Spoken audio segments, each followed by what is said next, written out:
Welcome to Monkey Tales. Today we're diving into a new story, filled with emotions and drama. Let's get started. I found tampons in my husband's car. I wished he had been unfaithful to me instead, so that my kids wouldn't have had to go through this. I am a 29-year-old female, who has been with my 30-year-old husband for 7 years. Married for 4, I've never had reason to suspect he was unfaithful to me, or even remotely dissatisfied with our marriage. He likes to joke that we're still living the honeymoon phase, nearly 5 years and 2 kids, and I wouldn't have questioned that or him, were it not for a surprise I found in his car last month when buckling our daughter into her car seat. I noticed something slotted between the cushions. At first, I thought it was just some stray toy or snack wrapper, so I reached down to fish it out. As my fingers closed around the object, I felt the familiar cylindrical shape of a tampon. Confusion washed over me as I pulled it into view, the bright wrapper stark against the upholstery. This wouldn't have been so unusual had I not had an IU that has stopped my period for the past year, and I didn't even recognize the wrapper style. It was a brand I never used, a small but glaring discrepancy that made my stomach churn. I brought it to my husband's attention later that evening, still holding the offending item, like it was evidence in a mystery I was desperate to solve. He didn't seem to understand what it was at first, staring at the tampon in my hand with genuine confusion. "Why are you showing me this?" he asked, his brow furrowing. I took a deep breath, trying to keep my voice steady. "I found it in your car between the cushions. And it's not mine. I haven't had a period in over a year." Remember, his face remained blank for a moment longer. Before realization dawned, he shrugged and said, "It probably belonged to his coworker Fiona." His initial confusion quickly gave way to dismay as he waved off my concerns with a nonchalant explanation. "Probably Fiona's," he said with a shrug. Turning back to his phone, "She must have dropped it when we went out for lunch the other day." I stared at him, waiting for a sign that he understood why this was bothering me, but there was nothing, no apology, no concern, just a casual dismissal. It was as if the tampon was no big deal, and I was overreacting. His indifference felt like a slap in the face, leaving me reeling and questioning everything I thought I knew about our marriage. It's not uncommon for my husband to carpool to lunch with his coworkers, and we're both fairly close to Fiona and her husband. The thought of my husband carpooling with Fiona and her husband had always been a non-issue. They were friends after all, and it wasn't uncommon for them to share rides to lunch. In fact, we often socialized as couples, spending weekends at each other's houses for barbecue or movie nights. Fiona and I had even bonded over shared experiences like the challenges of balancing work and family life. Our kids played together while we chatted about everything from the latest office gossip to more personal topics. It made sense considering how often they carpooled. I reassured myself that the tampon could have easily slipped out of Fiona's purse during one of these outings. No big deal. Maybe it fell out when she was grabbing her phone or wallet, getting jostled around in the process. No big deal, right? It was just one of those little accidents that could happen to anyone. I brushed it off as a harmless mistake, convincing myself there was no need to worry. After all, our friendship with Fiona and her husband was solid, built on years of trust and shared experiences. There was no reason to suspect anything out of the ordinary, so I pushed the unsettling discovery to the back of my mind, determined not to let a small, icily explained incident cause unnecessary drama. I put it out of my mind, until we had dinner with Fiona and her husband. A couple weeks later, I had sincerely wanted to believe my husband. I just couldn't get over the way it had been tucked in the seat and how my husband had seemed not to have any regard for it whatsoever. Maybe playing dumb? I don't know. I did something that I now feel kind of crazy for doing. I faked an emergency and asked Fiona if she had any tampons while we were out together. She handed me one almost identical to the tampon I'd found in our back seat, and I breathed a sigh of relief. So the tampon there was probably the same tampon here. And in all likelihood there was an innocent explanation as to why it had been left in the back seat in the first place. I thought I'd seen the last of the out-of-place feminine hygiene products until I found another tampon this morning, this time in my sock drawer. I feel physically ill at the thought of my husband having an affair, and even more nauseated at the thought that the woman might have left these tampons out for me to find. If it was my husband's coworker, why would she give herself away by offering me one the other night? In any other situation, I would want to talk to my husband about this, but I feel too sick and embarrassed to approach him with what I found. Contemplating every possible source of 2 tampons has been my personal hell for the past few weeks, but I wanted to share an update. Shortly after posting here, I told my sister what happened. The tampon in the back seat and the sock drawer, my husband's cluelessness, the tampon from Fiona, and all the things I suspected, but didn't want to believe. We compared tampons, say, for the back seat one, I had already discarded, and they were a match, just in different I hadn't left either in a place where my husband or daughters would have found them and moved them around. My daughters didn't know what they were, or where they had come from. My sister was convinced it was Fiona either pucking, my husband pucking with me, or both. Direct confrontation of either party still seemed like a bad idea, so she suggested inviting Fiona and her husband for our Labor Day barbecue. Unfortunately, they already had plans. My sister and I agreed that it was too soon for cameras without any other evidence, so it was just a waiting game from there. Watching my husband for any changed behavior, there was none. Our house for any misplaced foreign items, there were none, and even the girls, for any new friends they might have met. My sister's husband was adamant on this last point, and partly why he was inclined to believe that the tampons were harmless. If anything had been happening in around our home, he said, it would be nearly impossible to keep it from me and the girls, since my husband was the one taking them to and from daycare and most other activities during the week. I felt a good bit of consolation in that. It wasn't until my younger daughter, 2yo, came down with something last week, that I felt any differently. I wanted to be the one home taking care of her, but my husband insisted that I stay at work while he stayed home with her. I was okay with that. My sister and her husband figured it was a good sign that he would take the time off at a moment's notice, and at that point, we were all already beginning to put the tampon fiasco behind us by the third or fourth day. I was just happy to see a near-healthy child and a husband who was helping see her through it. Toward the end of that week, though, I came home to something strange. The toddler that I'd left that morning in an old set was now dressed in a onesie I'd never seen before, with a tiny clip in her hair. I can't say I have the sharpest memory, but I have a pretty good sense of what my kids wear on a day-to-day basis, and particularly what kinds of clothes they wear. I'd sworn off the full-length sleepsuit with snaps across the front long before we'd ever had our second, but long snaps are just a pain in the ass, and a no-go for efficient diaper changes. It's just not something I would dress her in. And my husband knows as much. He doesn't plan for or buy the girls' clothes. And he certainly doesn't accessorize them, so I was bewildered.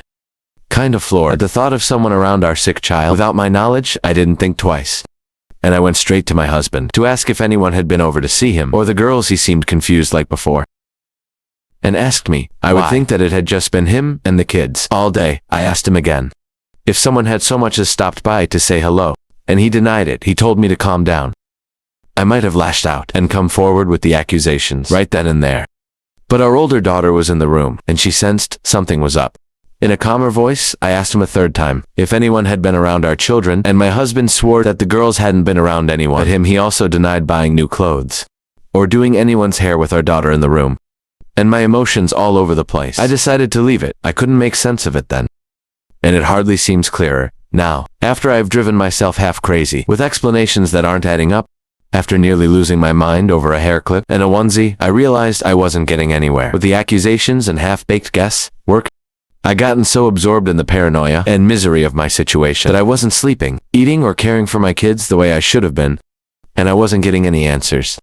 So I decided to pull the trigger on the hidden cameras and have them shipped to my sister's house, with my brother-in-law agreeing to help with the install setup over at mine. Before the cameras were ever delivered, though, I got my long-awaited confirmation last week.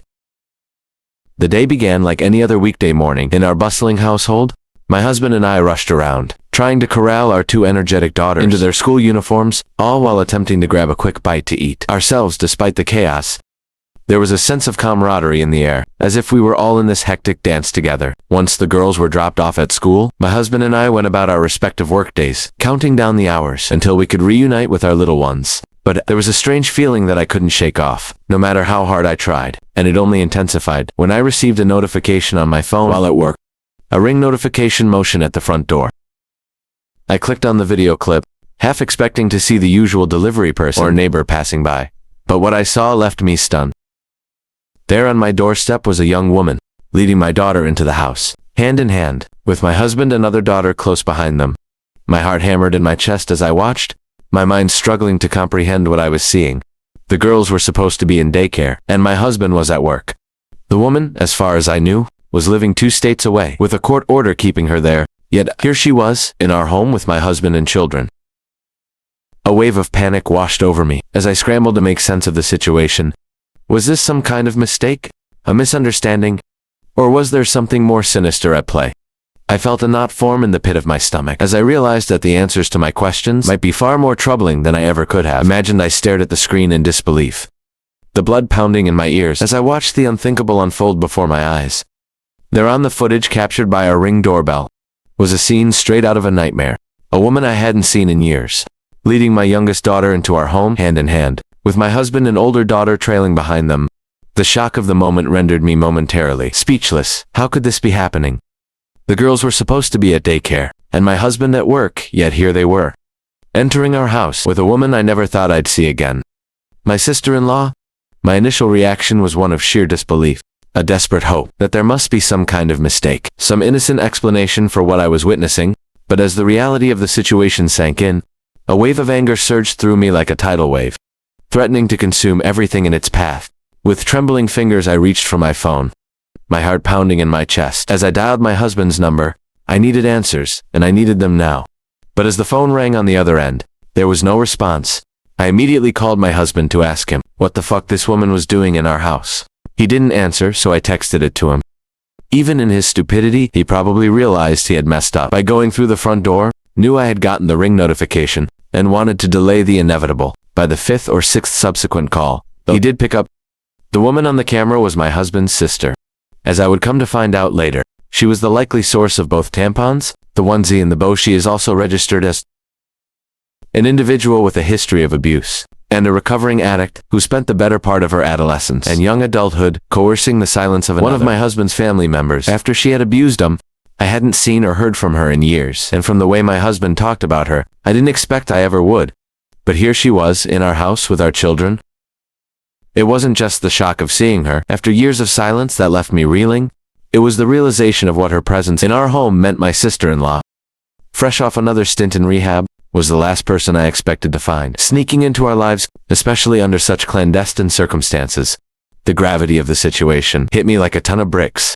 This wasn't about a random tampon or a harmless mistake. It was about deception and betrayal. At the deepest level, suffice to say, I was livid. It wasn't an affair at all, and still somehow infinitely more disgusting knowing who it was and why all of this had been happening. Apparently my sister-in-law had wanted to reconnect and make amends with people she'd hurt, and my husband was high on that list. The irony of her attempts at reconciliation through deceit and intrusion was not lost on me. My husband didn't want me to know, or worse, try to keep her family, our children, away from her, so they'd been meeting in secret, often at our house when I was at work. They would enter through the garage in my husband's car, so the ring camera at the front door wouldn't tip me off. The level of planning and secrecy involved made my skin crawl. She spent the night on a weekend. I had been on a business trip and slept in our bed. The very thought of her, in our home, in our bed, made me feel violated. She babysat our girls on a night. My husband told me he had dropped them off at his parents'.